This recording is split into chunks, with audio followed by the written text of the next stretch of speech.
Thank you.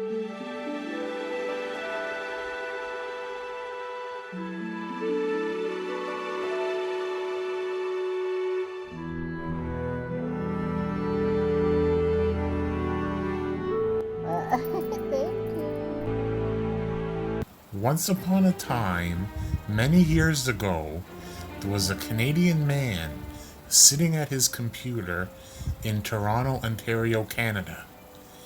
He was bored and was visiting different chat rooms. All of a sudden, he got a message from a woman who said she was 36F Phil.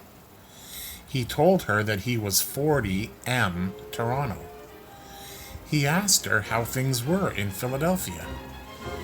This confused her a bit because she wasn't in Philadelphia. She was in Mindanao, Philippines. She was at her friend's house using her computer. Since it was December, he asked her what Santa was bringing her for Christmas. It broke his heart when she texted him that Santa doesn't know her. He asked if she had a webcam and could he see her. When she turned on her webcam, he saw the most beautiful angel he has ever seen. His heart opened up and he knew that he wanted to get to know this Filipina more. She asked if she could see him, but he didn't have a webcam. He could tell that she didn't believe him. Of course, she responded. But it was true. His new computer didn't come with a webcam, and he never thought to buy one. So she could see him, he went out the very next day and bought a webcam. He showed her the bill for the webcam that had the date printed on it, so she could see he wasn't lying before when he said he didn't have one. They texted back and forth for several hours that night, getting to know each other better. They both had failed first marriages. She had given him her mobile phone number so he could call her sometime. Before saying goodbye, they agreed to meet online again the very next day. It was early morning time now in Toronto, and they had chatted all night. He was so tired, but before turning off his computer and going to bed, he saved their whole text conversation because he didn't want to lose her phone number. In the following weeks, they chatted more and more on her friend's computer and on the phone. She couldn't always use her friend's computer because the friend's kids also needed it for school.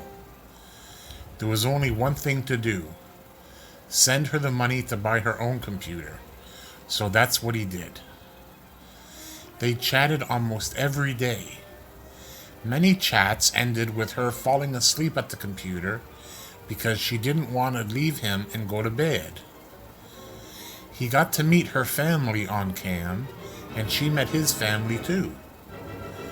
The next step was obvious. They needed to meet in person.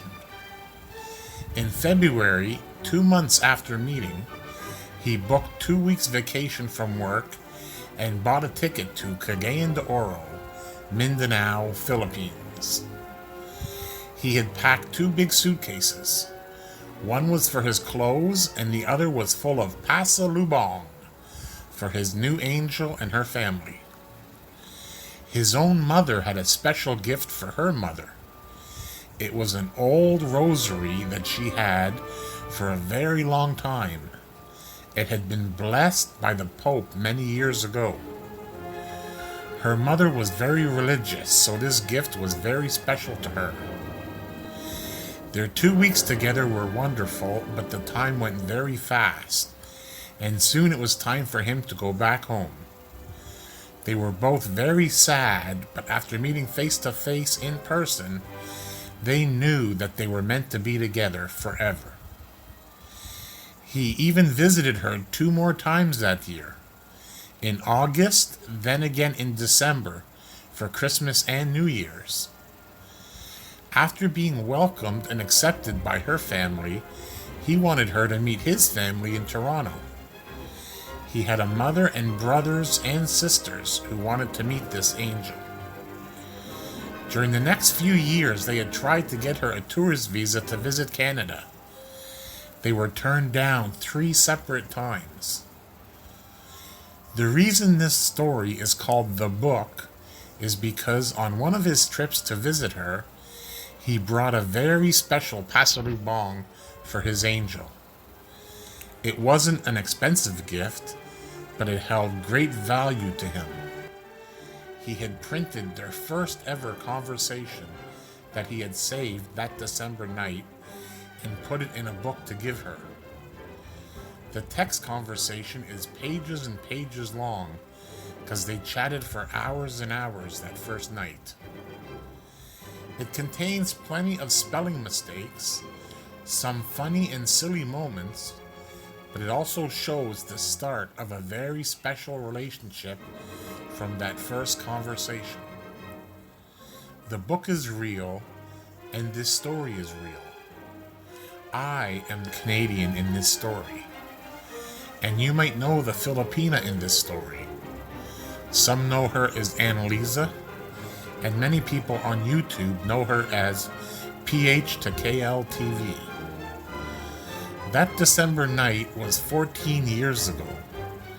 We are now living together in Kuala Lumpur, Malaysia. Her 2 adult kids call me Dad, and I love them both like my own flesh and blood. We also have a granddaughter that makes our hearts swell even more than we ever thought possible. The job of grandparent is one of the best jobs in the world. It is filled with love, laughter, and amazement. Getting to see the world through inquisitive little eyes keeps me young at heart. I hope you liked our story. It is all true. Please hug a loved one today. Thank you.